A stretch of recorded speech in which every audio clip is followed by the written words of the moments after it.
ನಮಸ್ಕಾರಗಳು ಕನ್ಯಾ ರಾಶಿಯವರೇ. ನೀವು ಜಗತ್ತಿನ ಅತ್ಯಂತ ಬುದ್ಧಿವಂತ ರಾಶಿಗಳಲ್ಲಿ ಒಬ್ಬರು. ಪ್ರತಿಯೊಂದನ್ನು ಅಳೆದು ತೂಗಿ ನಿರ್ಧಾರ ಮಾಡ್ತೀರಾ, ಆದರೆ ಕಳೆದು ಕೆಲವು ದಿನಗಳಿಂದ ಏನೋ ಒಂದು ಲೆಕ್ಕ ತಪ್ಪುತ್ತಿದೆ ಅಲ್ವಾ? ನೀವು ಯಾರಿಗೆಲ್ಲ ಸಹಾಯ ಮಾಡಿದ್ದೀರೋ ಅವರೇ ಈಗ ನಿಮ್ಮ ಬೆನ್ನ ಹಿಂದೆ ಗುಂಪು ಕಟ್ಟುತ್ತಿದ್ದಾರೆ. ನಿಮ್ಮ ಕಷ್ಟಕ್ಕೆ ಯಾರೂ ಇಲ್ಲದಂತಾಗಿದೆಯೇ? ಫೆಬ್ರವರಿ 17ರ ಈ ಫಲ್ಗುಣ ಅಮಾವಾಸ್ಯೆ ಕನ್ಯಾ ರಾಶಿಯವರ ಪಾಲಿಗೆ ಮಹತ್ವದ ತಿರುವು. ಈ ದಿನ ನಿಮ್ಮ ರಾಶಿಯ ಮೇಲಿರುವ ದೃಷ್ಟಿ ದೋಷ ಮತ್ತು ಶತ್ರುಗಳ ಬಾಧೆಗೆ ಮುಕ್ತಿ ಸಿಗಲಿದೆ. ಆದರೆ ಎಚ್ಚರ, ಅಮಾವಾಸ್ಯೆಯ 5 ದಿನ ಮೊದಲು ಈ ಮನೆಯಲ್ಲಿ ಮತ್ತು ಉದ್ಯೋಗದಲ್ಲಿ 7 ವಿಚಿತ್ರ ಬದಲಾವಣೆಗಳು ನಡೆಯುತ್ತವೆ.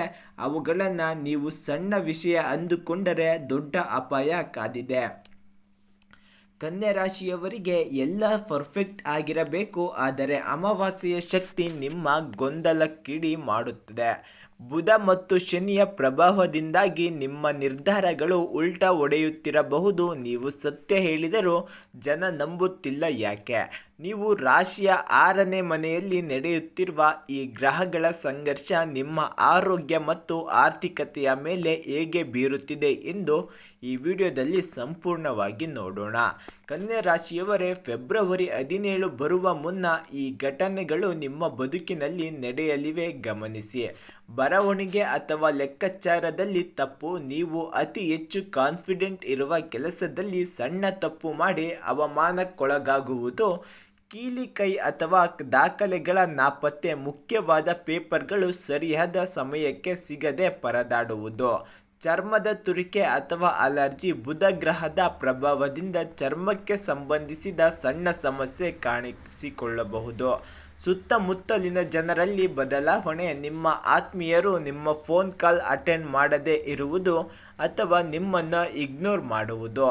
ಬಾಕಿ ಉಳಿದ ಬಿಲ್ಗಳ ಕಾಟ. ಅನಿರೀಕ್ಷಿತವಾಗಿ ಹಳೆಯ ಸಾಲ ಅಥವಾ ತೆರಿಗೆ ಪಾವತಿಸುವ ನೋಟಿಸ್ ಬರಬಹುದು. ಕನಸಿನಲ್ಲಿ ಸ್ಪರ್ಧೆ. ಯಾರೋ ನಿಮ್ಮನ್ನು ಬೆನ್ನಟ್ಟಿರುವಂತೆ ಅಥವಾ ನೀವು ಪರೀಕ್ಷೆ ಬರೆಯುತ್ತಿರುವಂತೆ ಕನಸು ಬೀಳುವುದು. ಸಾಕು ಪ್ರಾಣಿಗಳ ಅಸಹಜ ವರ್ತನೆ. ನಿಮ್ಮ ಮನೆಯಲ್ಲಿ ನಾಯಿ ಅಥವಾ ಬೆಕ್ಕು ಇದ್ದರೆ ಅವು ರಾತ್ರಿ ವೇಳೆ ವಿಚಿತ್ರವಾಗಿ ವರ್ತಿಸಬಹುದು. ಶತ್ರುಗಳ ಬಾಯಿ ಮುಚ್ಚಿಸಲು ಮತ್ತು ನಿಮ್ಮ ಅದೃಷ್ಟ ಹೆಚ್ಚಿಸಿಕೊಳ್ಳಲು ಈ ಅಮಾವಾಸ್ಯೆಯ ದಿನ ಇವುಗಳನ್ನು ಮಾಡಿ. ಹಸಿರು ದಾನ. ಈ ದಿನ ಹಸಿರು ಬಣ್ಣದ ಬಟ್ಟೆ ಅಥವಾ ಹಸಿರು ತರಕಾರಿಗಳನ್ನು ದಾನ ಮಾಡಿ. ಇದು ನೀವು ರಾಶಿಯ ದೋಷಗಳನ್ನು ನಿವಾರಿಸುತ್ತದೆ. ಕನ್ಯಾ ರಾಶಿಯವರಿಗೆ ವಿಷ್ಣುವೇ ಆಧಾರ.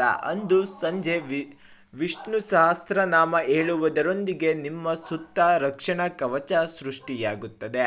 ಒಂದು ನಿಂಬೆ ಹಣ್ಣಿಗೆ 4 ಲವಂಗ ಚುಚ್ಚಿ ನಿಮ್ಮ ತಲೆಯ ಸುತ್ತ 7 ಬಾರಿ ಸುತ್ತಿ ಅಮಾವಾಸ್ಯೆಯ ರಾತ್ರಿ ನಿರ್ಜನ ಪ್ರದೇಶದಲ್ಲಿ ಹಾಕಿ ಬನ್ನಿ. ವಿದ್ಯಾರ್ಥಿಗಳಿಗೆ ಅಥವಾ ಬಡವರಿಗೆ ಪೆನ್ನು ಅಥವಾ ಪುಸ್ತಕಗಳನ್ನು ದಾನ ಮಾಡಿ. ಇದರಿಂದ ನಿಮ್ಮ ಬುದ್ಧಿವಂತಿಕೆ ಹೆಚ್ಚುತ್ತದೆ. ಫೆಬ್ರವರಿ 17ರ ಈ ಘಟ್ಟ ದಾಟಿಯಿಂದ ನಂತರ ಕನ್ಯಾ ರಾಶಿಯವರ ಬದುಕು ಹೇಗಿರುತ್ತದೆ ಎಂದರೆ, ಕೋರ್ಟ್ ಕಚೇರಿ ಕೆಲಸ, ದೀರ್ಘಕಾಲದ ಕೇಸುಗಳು ನಿಮ್ಮ ಪರವಾಗಿ ತೀರ್ಪು ಬರಲಿವೆ.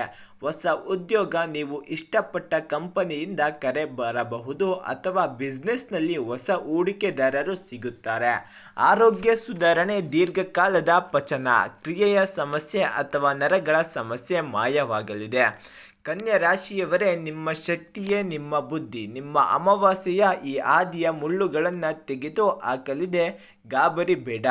ನೀವು ಜೀವನದಲ್ಲಿ ನಿಮ್ಮನ್ನು ಅತಿ ಹೆಚ್ಚು ಕಾಡುತ್ತಿರುವ ಶತ್ರು ಯಾರು ಅಥವಾ ಯಾವ ಸಮಸ್ಯೆ ನಿಮಗೆ ನಿದ್ದೆ ಕೆಡಿಸಿದೆ? ಕಮೆಂಟ್ ಮಾಡಿ. ನಿಮ್ಮ ರಾಶಿಯ ಕನ್ಯವಾಗಿದ್ದರೆ ಜೈ ಶ್ರೀ ಮನ್ನಾರಾಯಣ ಎಂದು ಬರೆಯಿರಿ. ಈ ವಿಡಿಯೋವನ್ನು ನಿಮ್ಮ ವಾಟ್ಸಪ್ ಸ್ಟೇಟಸ್ನಲ್ಲಿ ಹಾಕಿ. ಯಾರು ಸತ್ಯವನ್ನು ಹಂಚುತ್ತಾರೋ ಅವರಿಗೆ ಬುಧನ ಕೃಪೆ ಸದಾ ಇರುತ್ತದೆ. ನಿಮ್ಮ ಗೆಲುವಿನ ಸುದ್ದಿ ಕೇಳಲು ನಾವು ಕಾಯುತ್ತಿರುತ್ತೇವೆ. ಧನ್ಯವಾದಗಳು.